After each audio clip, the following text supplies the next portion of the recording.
World War II wasn't won by strength alone. Some battles were decided long before the first shot was fired, through deception, misdirection, and extraordinary intelligence operations.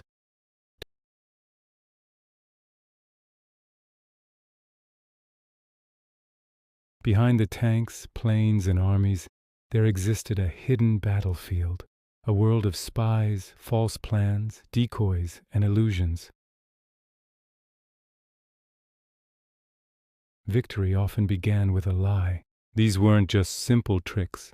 They were sophisticated psychological operations designed to outthink the enemy, to make them see what wasn't there, and miss what was right in front of them. This was a war of the mind, where intelligence agencies played a deadly game of chess, using information as their most powerful weapon. From faking entire armies to using a dead body to deliver false secrets, these deceptions required immense creativity, bravery, and a deep understanding of human psychology. Let's dive into the invisible battlefield where the smartest deceptions of the war unfolded. In 1943, British intelligence executed one of the most daring and macabre deceptions in history, Operation Mincemeat.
This led to Operation Fortitude, arguably the largest and most complex deception of the entire war.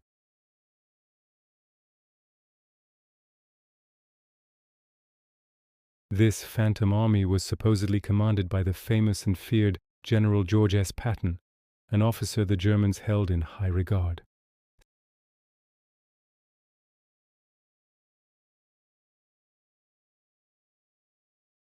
The British countryside was filled with inflatable tanks, dummy aircraft, and plywood landing craft. Actors dressed as soldiers created fake military camps, but the real genius was in the airwaves. A constant stream of fake radio traffic was broadcast, simulating the communications of a massive army preparing to invade.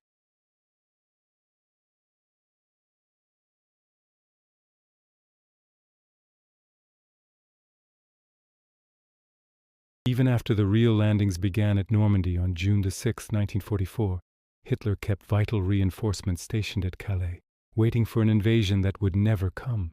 This brilliant illusion gave the Allied forces the crucial time they needed to establish a secure beachhead, ensuring the success of the greatest amphibious invasion in history. While Operation Fortitude was a grand strategic illusion, the U.S. had its own masters of deception on the front lines. The 23rd Headquarters Special Troops, better known as the Ghost Army.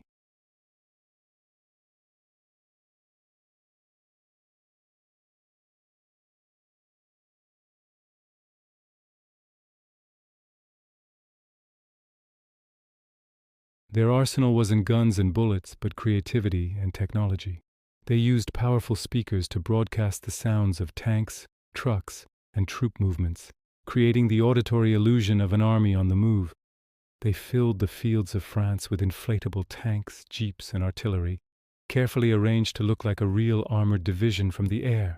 To complete the ruse, actors would visit local towns, impersonating generals and colonels, spreading misinformation in cafes and bars where they knew spies might be listening.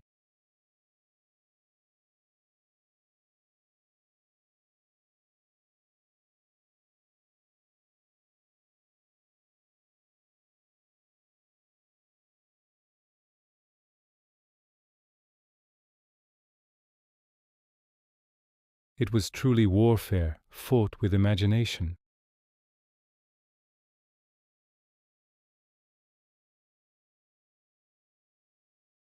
It was a sophisticated counter-espionage operation where Britain's MI5 managed to capture and turn nearly every single German agent operating in the United Kingdom. Instead of being imprisoned or executed, these captured spies were forced to become double agents, sending carefully crafted misinformation back to their handlers in Germany.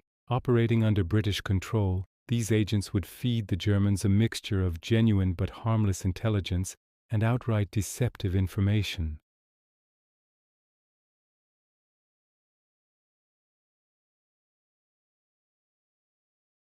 The double-cross system was the backbone of Operation Fortitude. It was the double agents who confirmed the existence and location of Patton's fake army to German high command.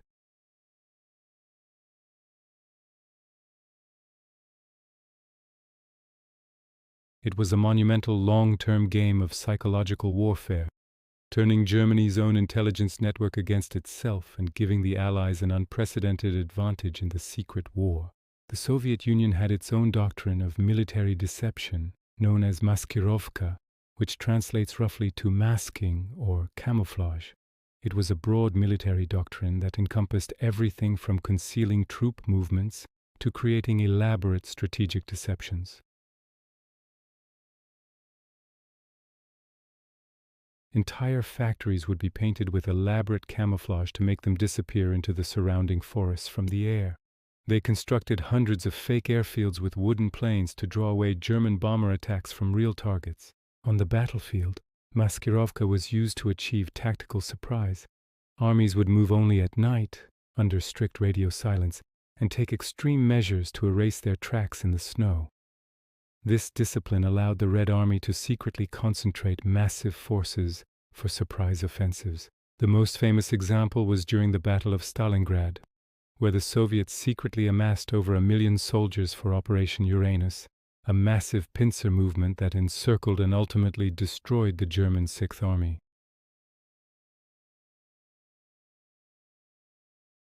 Maskirovka wasn't just a tactic, it was a strategic philosophy that made concealment and surprise a core part of Soviet warfare. So why were these deceptions so incredibly effective?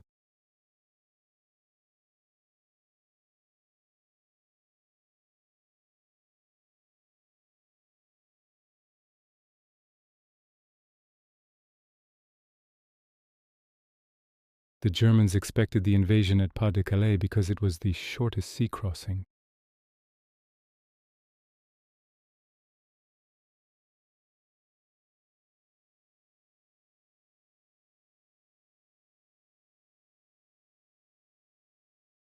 Intelligence analysts, like all people, are susceptible to confirmation bias, the tendency to favor information that confirms what we already think is true.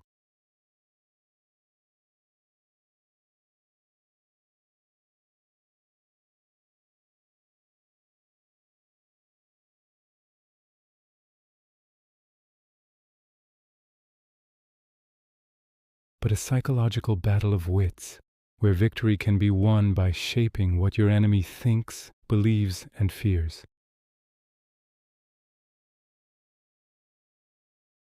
These incredible deceptions from World War II remind us that the most powerful weapon is not always the one that makes the loudest noise.